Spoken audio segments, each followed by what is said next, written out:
And yeah, I suppose just to kick off, my name is Katie Harrington. I am the Energy and Climate Awareness Officer with Dublin's Energy Agency, CODEMA. And today I'm going to talk to you about energy saving in the home, especially given that many of us have been spending a lot more time at home. Now, just to say that today's presentation is very much focused on kind of simple energy saving measures in the home. So almost kind of like the first steps that you can take. If you are more so looking for kind of advice and tips relating to those larger measures, such as home energy upgrades, I won't be speaking directly to those today. However, I will be sharing details of an event taking place this coming Saturday and sharing some resources that I think will be of interest. So to kick off, just to explain a bit about CODEMA and who we are. So we are Dublin's Energy Agency. So we were set up over 20 years ago, and we are a not-for-profit public good company limited by guarantee. And we are working on behalf of the 4 Dublin local authorities. And really our mission is to accelerate Dublin's low carbon transition through innovative, local level energy and climate change research, planning, engagement and project delivery, really in order to mitigate the effects of climate change and improve the lives of citizens. So as you can see here, we work across a range of service areas, from monitoring the energy use of council buildings to energy planning. And another area that we work in is in the area of energy awareness and engagement. And that is very much where I come in, and really why I'm here today to talk to you about how you can be more aware of the energy you use in your home every day. So at CODEMA, we are firm believers that you don't have to be an engineer or have, a technical background to understand the energy use of your home. So whether you're, renting accommodation or you own a house, it is so important that you're comfortable in the place that you call home, especially even more so now that many of us are working from home and have been for 18 months now. So I wanted to include this pie chart just to give you an idea of the average energy use in an Irish home. So as you can see, space heating, so how we heat our homes, contributes to the majority of energy use in our home at about 60%. Domestic hot water is next at 24%, and then electrical appliances, lighting and cooking making up the remaining 16%. So to put this into context, heating accounts for over a third of energy emissions in Dublin.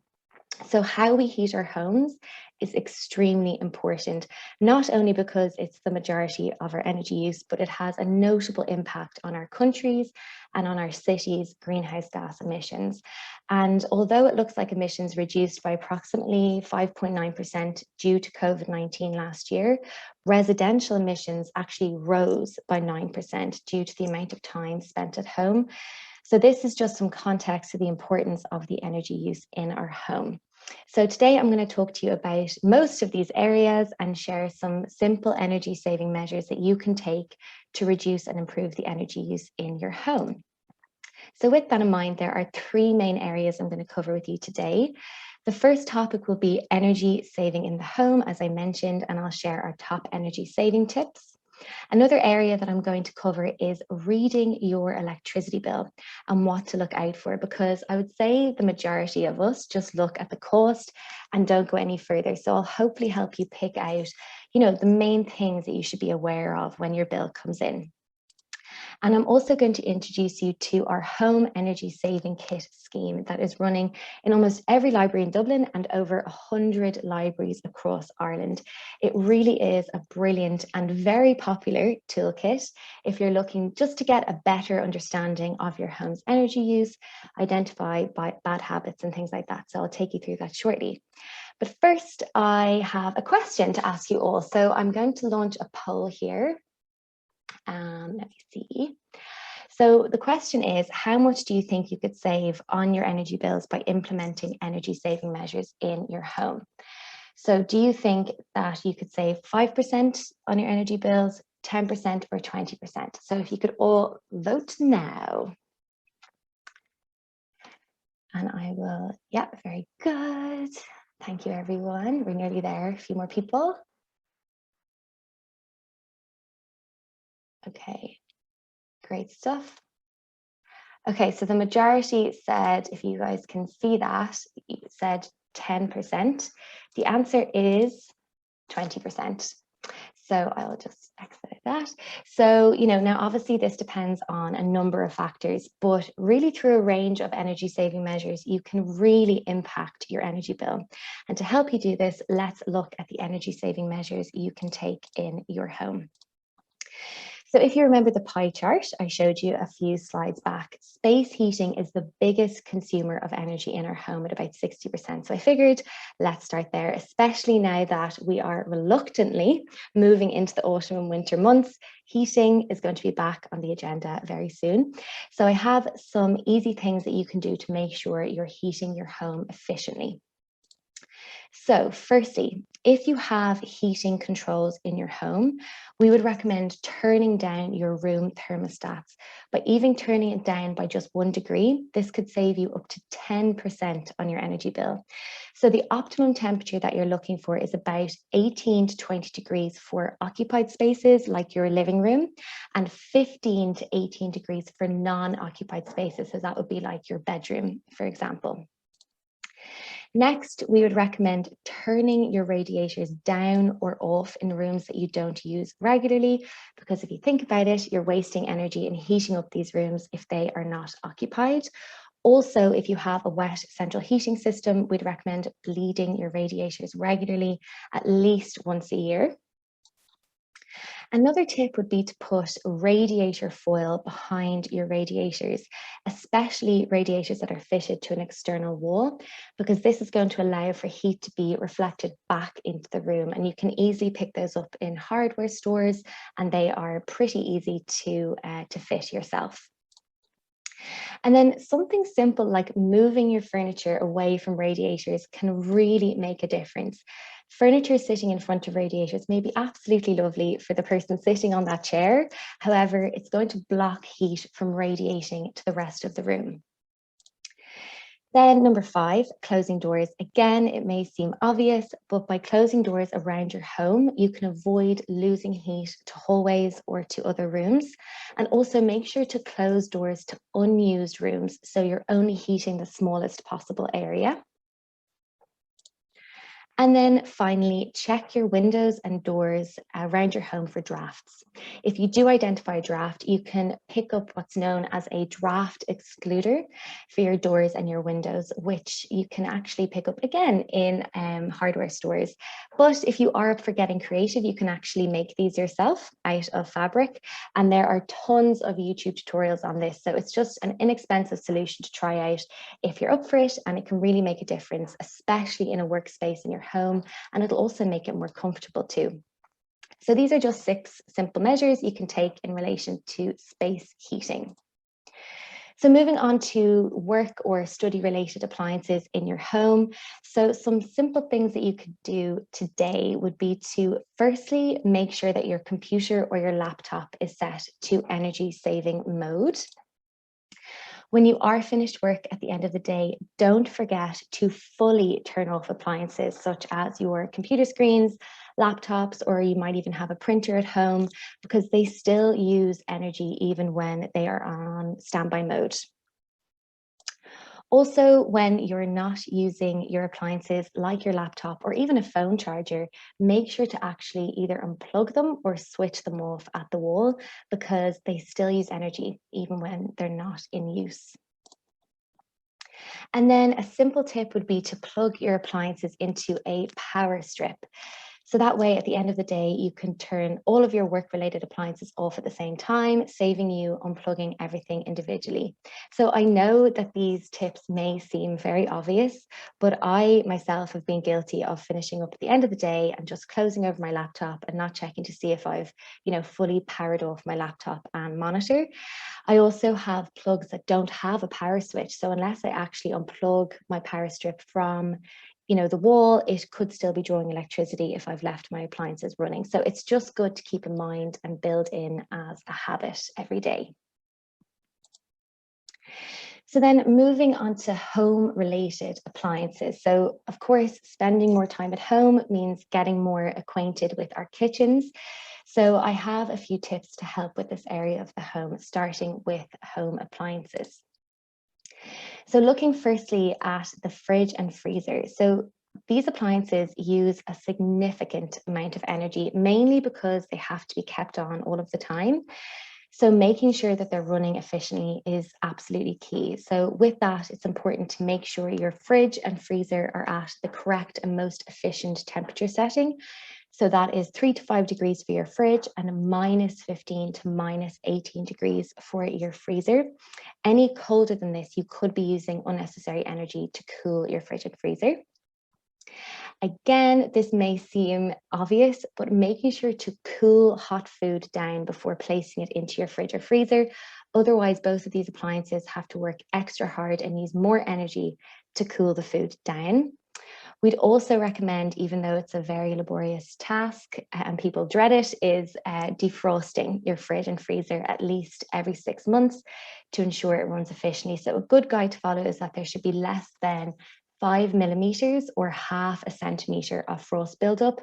Any more than this, you need to defrost your freezer or your fridge, because the more frost buildup, the poorer the air circulation and the more energy your freezer or fridge has to use to keep cool. Another tip is keeping your freezer full, because by doing so, it's going to use less energy. So just to explain this, every time you open your freezer door, cold air escapes and warm air flows in. So your freezer uses energy trying to cool down the warm air that has come in. And when your freezer is full, there is less room for warmer air to take up, and any items in the freezer help cool down that air that does sneak in. So keeping it full means less energy used. And you don't necessarily need to fill it with food. You can use things like newspapers or fill it with water bottles. And also make sure to close your fridge and freezer if you are taking something in and out, because that way there's less time for warm air to sneak in. Then the last two here would be your dishwasher. So firstly, always make sure that your dishwasher is full before turning it on. If you can try and run it at a lower temperature or on eco mode. Also, if your electricity is cheaper at night, try to run this appliance overnight to save on cost. And for your washing machine, similar advice applies. Run your washing machine on full loads. This will reduce the number of washes and reduce water and energy use, and running it at a cooler temperature is also recommended. So switching from, let's say, 40 or 60 degrees to 20 or 30 degrees. Also, another important thing to consider is if you are planning on purchasing any, new home or work-related appliances, do make sure to choose an appliance with the most energy efficient rating possible. So that's just good to keep in mind. And the other appliances that are very much on our radar now that we're prepping most, if not all of our meals at home, are things like our kettle, stovetop, and our oven. So a really easy change that you can make today is to only boil as much water as you need in the kettle. I'll speak on this again a bit later in relation to our home energy saving kits, but it really does impact your energy use by only filling the kettle with the water that you need. And it's definitely something to consider when working from home, especially with our tea consumption just absolutely skyrocketing and also coming into the winter months. Also, another tip would be to boil the water in your kettle before using it for cooking, because this will speed up the cooking time. Try, where possible, to avoid opening the oven door too often when you're cooking, because you can actually lose about 20% of the accumulated heat in your oven by doing so. Also, where possible, try and cook meals at the same time to save on energy. And something that I have started doing, and it works really well, is turning off the oven for the last 5 to 10 minutes of cooking to make use of the residual heat from the oven. Or if you like, when you've finished cooking, just open the door to heat up the room. And then the last two here, so use lids on your pots and pans while you're cooking, because this is going to speed up the cooking time and therefore use less energy in the cooking process. And finally, where possible, use pots and pans that cover the whole of the size of the cooker ring, so you're making the most of the heat coming from the stove top. And the same thing again, at a certain time of cooking, you can turn off the rings and use their residual heat to finish cooking. And the final area in terms of our energy saving tips is lighting, which is not only important for, the general ambience of your home and your workspace, but if you are working from home, but it's also something to consider as part of your energy saving measures.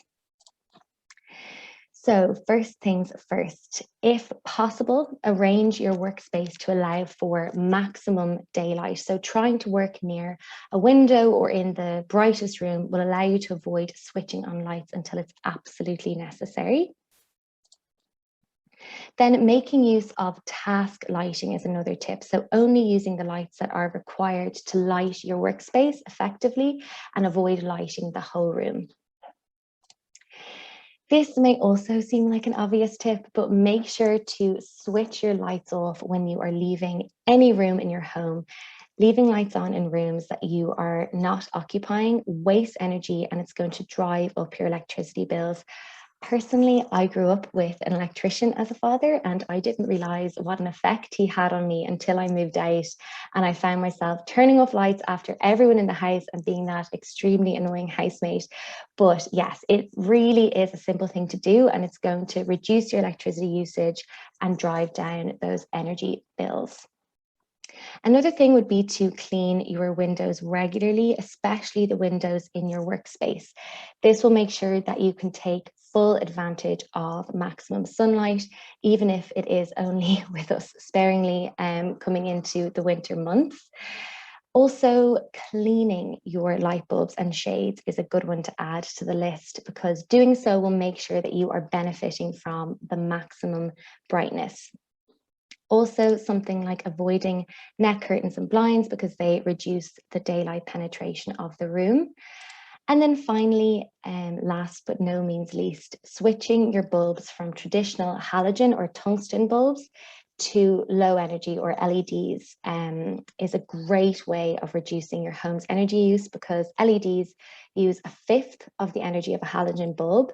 They last up to 10 times longer and can save about €7 per light bulb per year. So definitely something to consider. So they are just some of our top energy saving tips. But energy is one of those things that it isn't very tangible, but one thing that makes our energy saving actions, like the ones I've just shared, tangible is your energy bill. So understanding how to read something like your electricity bill and knowing what to look out for is extremely important and will demonstrate the true effects of your actions in the home.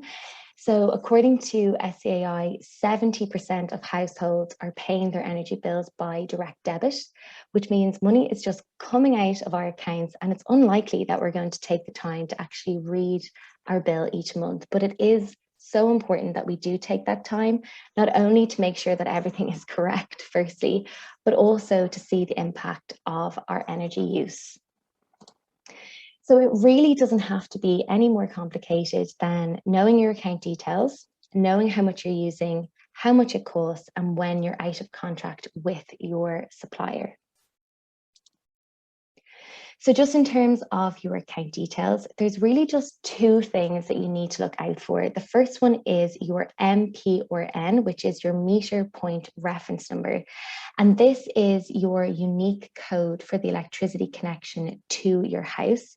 So you'll always have the same MPRN number, even if you change supplier. And it's an important one to note because you will need your MPRN if you have a query with your current supplier or if you want to switch. And your account number, on the other hand, is linked to the supplier you're with, so that will change when you switch supplier. Then just in terms of knowing how much you're using. So when your bill comes in every 2 months, it will show you how many units you've used. So 1 unit is equal to 1 kilowatt hour of electricity. So you can see here in this example that 235 units or kilowatt hours of electricity have been used in this billing period.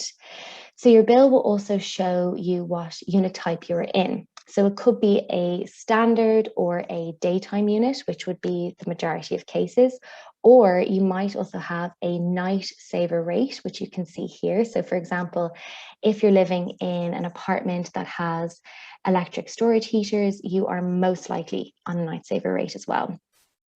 So if you are operating on a night tariff, I'd recommend running certain appliances at night to avail of the cheaper charge. So putting on your dishwasher or your washing machine at night, for example, so you can set a timer for that.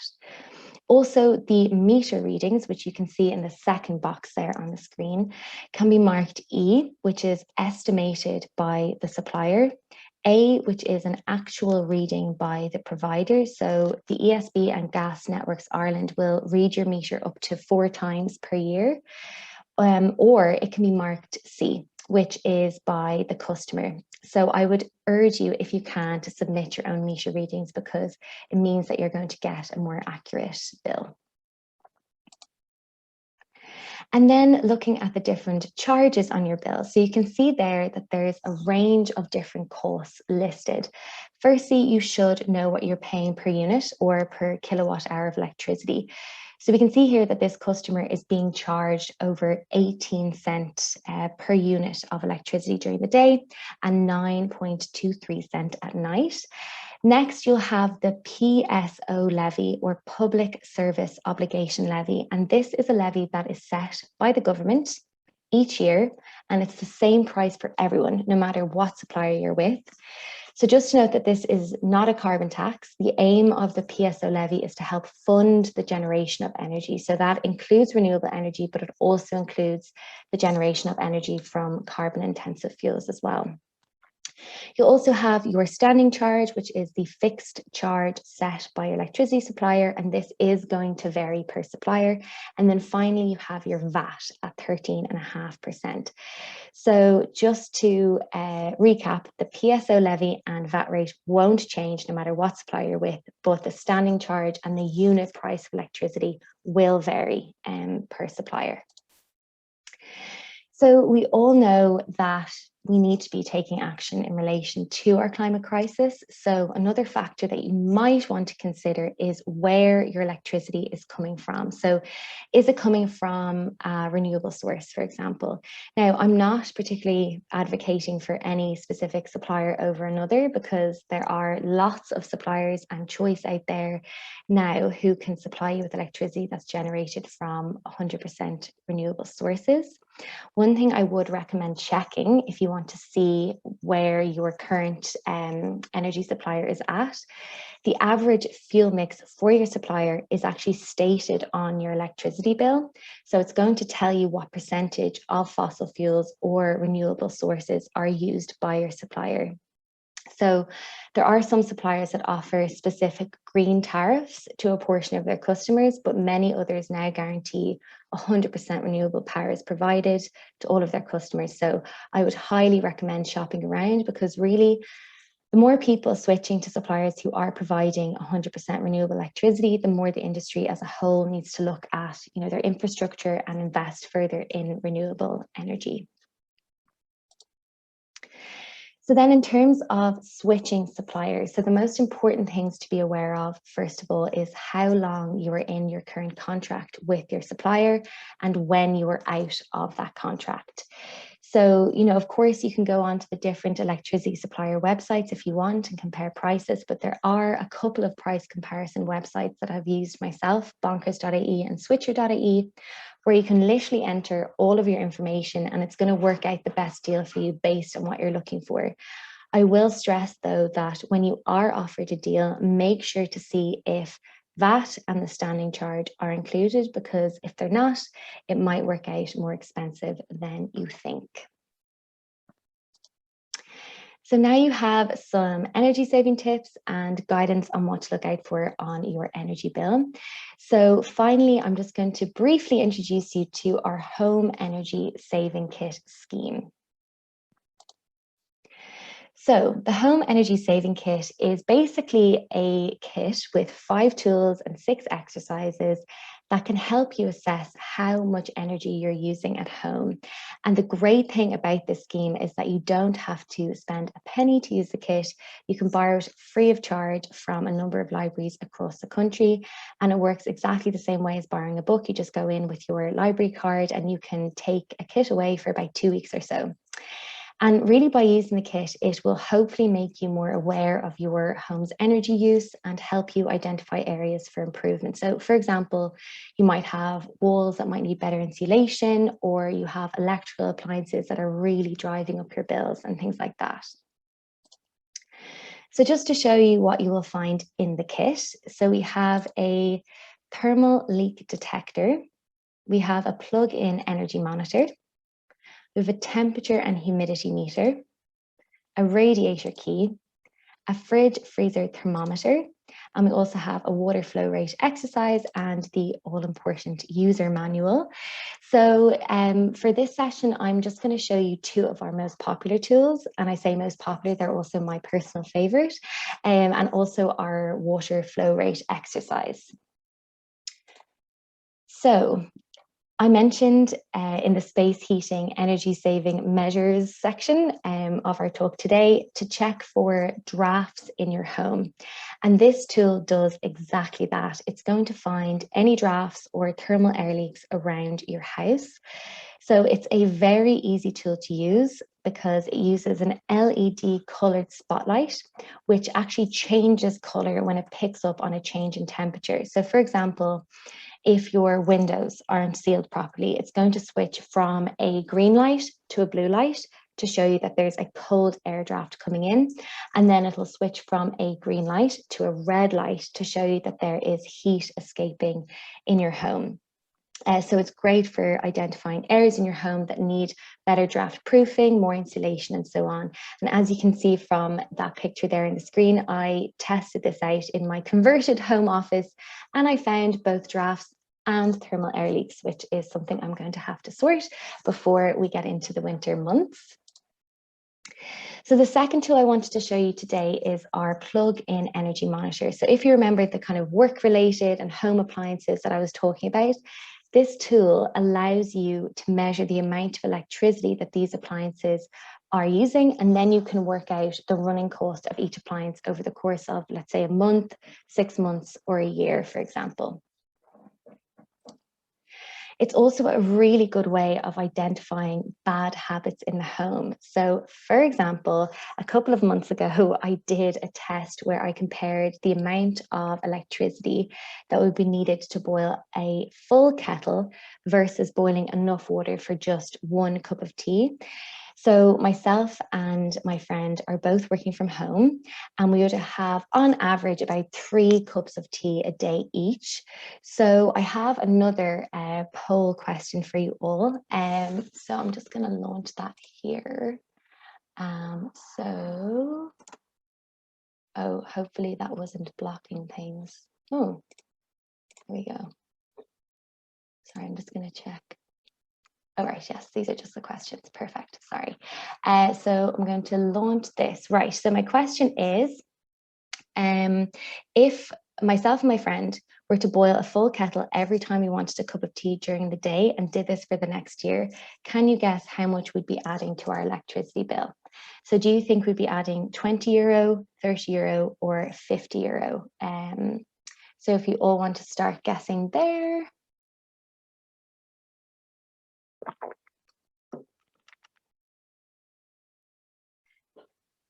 Okay, just a few more people.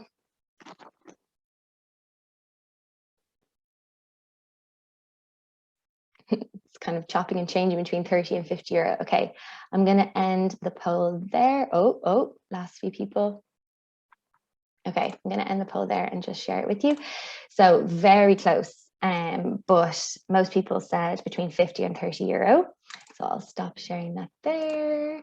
Hopefully you can see that. So the answer is €50. So I know, like, in the grand scheme of things, 50 quid mightn't seem like a lot, but personally, I prefer to have that in my back pocket rather than down the drain. So, and remember, this is only just one appliance. So you can imagine the savings that you can make by testing out other appliances around your house. Then finally, we have the water flow rate exercise. So this exercise essentially allows you to measure the flow rate of your water coming from your shower heads and taps in your home. So an ideal flow rate is 9 litres of water per minute, but in many houses, particularly with older houses, the flow rate can be as high as 18 to 22 litres a minute. So of course, I wanted to make that more tangible in my head. So I decided to calculate how much wasted water that would be in 1 year. So our shower uses 20 litres of water per minute.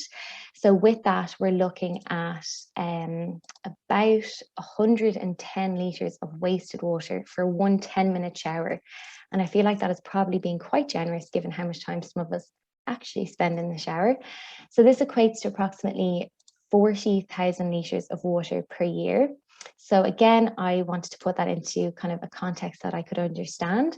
And that is 114,000 cups of tea and 70,000 pints of Guinness. So not only are we wasting water, but we're also wasting the energy in heating up this water that's just going down the drain. So in the kit, there's a simple calculation that you can do to work out your flow rate. And if it's too high, there's things like aerated and low flow shower heads for your taps that you can buy that will help correct this problem. And you can pick these up in a number of supermarkets. You can also get them online. And the whole idea is that it will reduce the flow rate without reducing the pressure of the water. So if you are interested in borrowing a kit, I'd recommend checking out our map on our website, which shows every location that a kit is available. So here you can see all of the counties that are involved in the scheme and have kits to borrow from their local libraries. And really our ultimate aim is to have our kits available in every library in Ireland. So you'll find this map at CODEMA.IE/energysavingkit.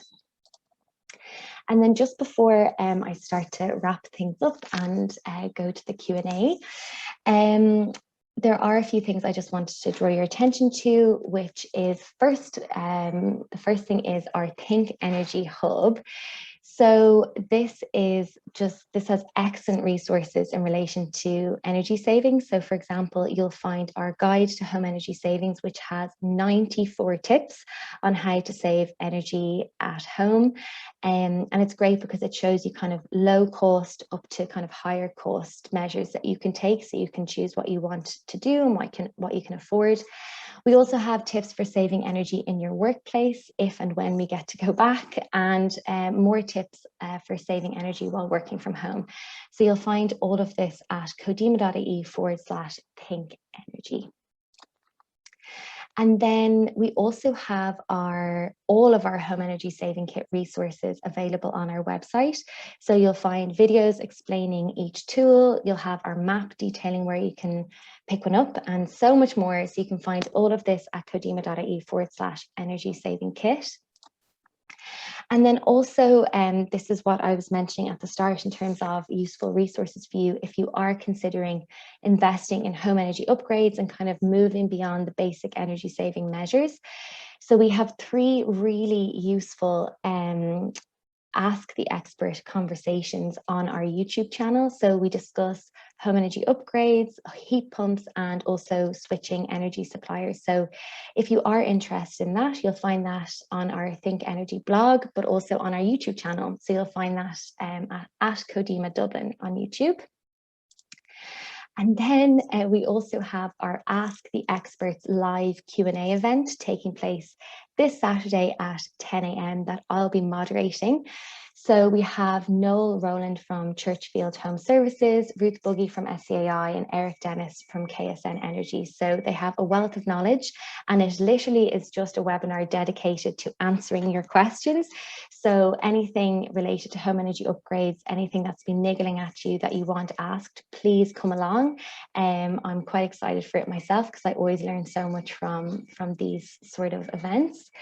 So that is the end of my presentation. Hopefully you found this helpful and you now have a good idea of how to start on your energy saving journey at home. And just remember, climate action does come in many forms. So the very fact that you have joined the webinar today is absolutely brilliant. So if you are interested in trying anything I spoke about today, you can find all of the information I've shared at CODEMA.IE, and please do follow us on Twitter and Facebook at ENERGYSAVINGKIT and at CODEMA Dublin. So I am going to take a look at our Q&A box. So let me see here. Well, I'm actually just firstly going to take a sip of water, if that's okay. Okay. Oof. Sorry now. Okay. 2 seconds. How much? Okay, I'm going to just go through them. I may not be able to answer every single one, but I will do my best to go through these. Okay, I see people have been giving each other advice here, so maybe you've done some of the answering for me. Okay, so how much power is the appliance likely using? So a shaver versus an iron.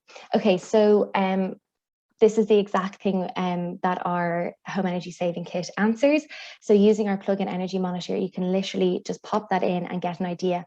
Obviously, every appliance is different. It totally depends on the energy efficiency rating that you have on the appliance.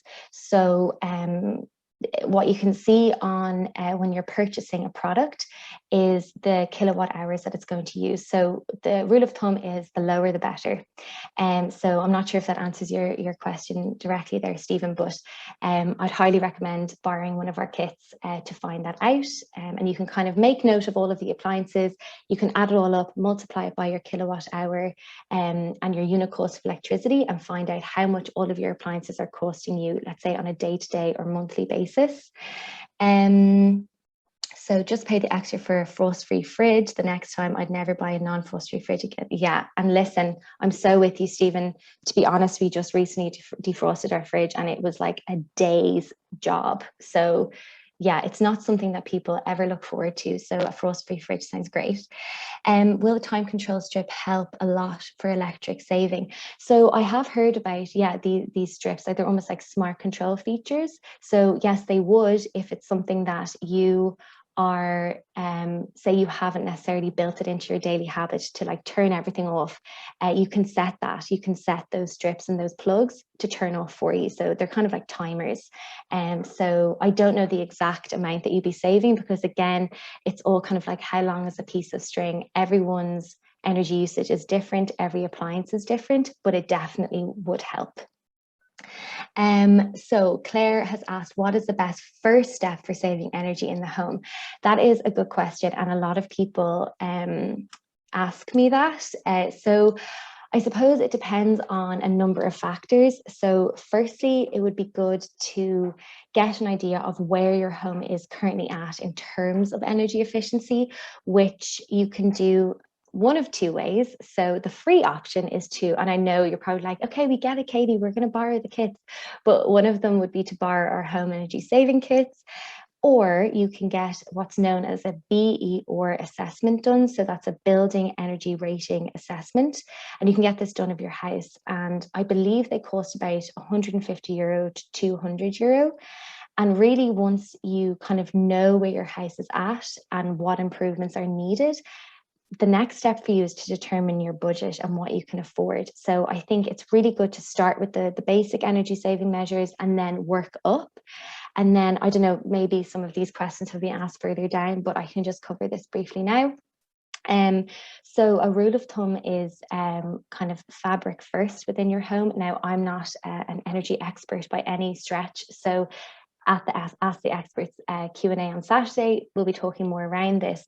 But insulation, so I remember hearing on a webinar a couple of years ago that, you know, we can so easily, instead of heating our home, we're heating the street. Because our homes aren't insulated properly.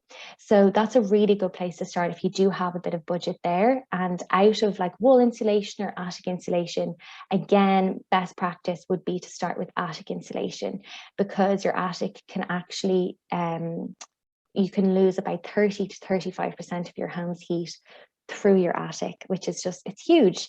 So, and SEAI have several grants that you can avail of in relation to that. So Sorry, I'm spending too much time on that one question, but hopefully that's helpful for people. So I'm just seeing more comments here. Are there any more energy efficient electric ovens? There have been little innovation in this for ages. I have a combo microwave and oven. Yes, I know. I'm not entirely sure on that, Stephen.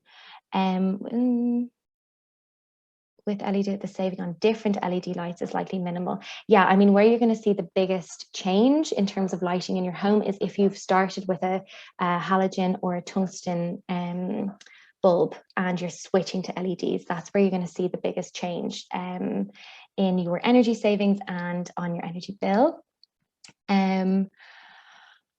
Oh, what will be the specific time period for night usage? Yes, that's a good question. Yile, I hope I'm pronouncing that okay.